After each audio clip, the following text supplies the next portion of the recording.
pourrait nous lier à la vanité du monde. Cela signifie essentiellement le renoncement, car il nous désire jalousement. Cela signifie qu'il nous veut totalement pour lui-même et n'est pas disposé à le partager avec quoi que ce soit, ni avec qui que ce soit, qui nous enlèverait son amour. Jacques 4, 5. Pour être ami de Dieu, il est nécessaire de l'honorer. Psaume 96. 8. Malachie 1, 6. Quand honorons-nous Dieu? Lorsque nous marchons dans ses voies et que nous lui sommes soumis, nous désirons de tout notre cœur l'exalter par ce que nous pensons et ce que nous faisons.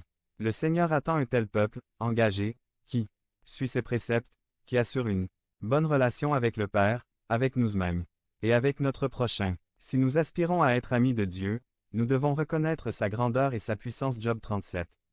23. Le plus gros problème est que les êtres humains sans Christ dans leur cœur ont tendance à faire davantage confiance à notre force et à nos capacités qu'à la puissance de Dieu. Ce n'est que lorsque nous nous soumettons à lui que nous apprenons à développer une dépendance étroite à l'égard du Père. Si nous prétendons être amis de Dieu, nous devons lui être fidèles. Apocalypse 2. 10. La fidélité à Dieu n'est rien d'autre que l'obéissance et la permanence en lui, au-dessus des événements qui peuvent nous attaquer. Que la situation soit favorable ou défavorable, soyez fermes dans la brèche, en tenant fermement la main de Dieu. Et sachez qu'il ne nous laissera jamais seuls. Si nous aspirons à être amis de Dieu, nous devons nous préparer à ce qu'il nous guide. Psaume 37. 23. Pour cela, 5 conditions sont impératives. 1. Que nous le reconnaissions comme notre Dieu. 2. Apprenez de ses enseignements.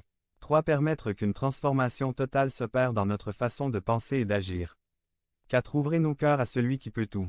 5. Et enfin vivre en totale dépendance de lui. Tel est le secret. Il n'y en a pas d'autre.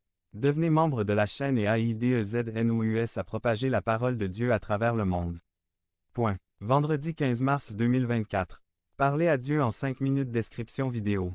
Inimitié contre Dieu. Résumé. Car les intentions de la chair sont inimitié contre Dieu.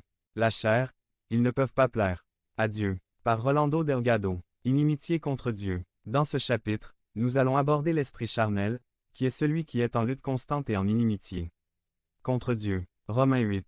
7 à 8 dit. Car les pensées de la chair sont inimitié contre Dieu. Car elles ne se soumettent pas à la loi de Dieu et ne le peuvent pas. 8 Et ceux qui vivent selon la chair ne peuvent plaire à Dieu. La Bible parle de différents types d'esprits, parmi lesquels a. L'esprit charnel. Colossiens 2. 18. B. L'esprit naturel. 1 Corinthiens 2. 14. C. L'esprit spirituel. Éphésiens 4. 23. D. L'esprit réprouvé. Romains 1. 28. E. L'esprit renouvelé. Romains 12. 2. F. L'esprit du Christ. 1 Corinthiens 2. 16. G. L'esprit transformé. Romains 12.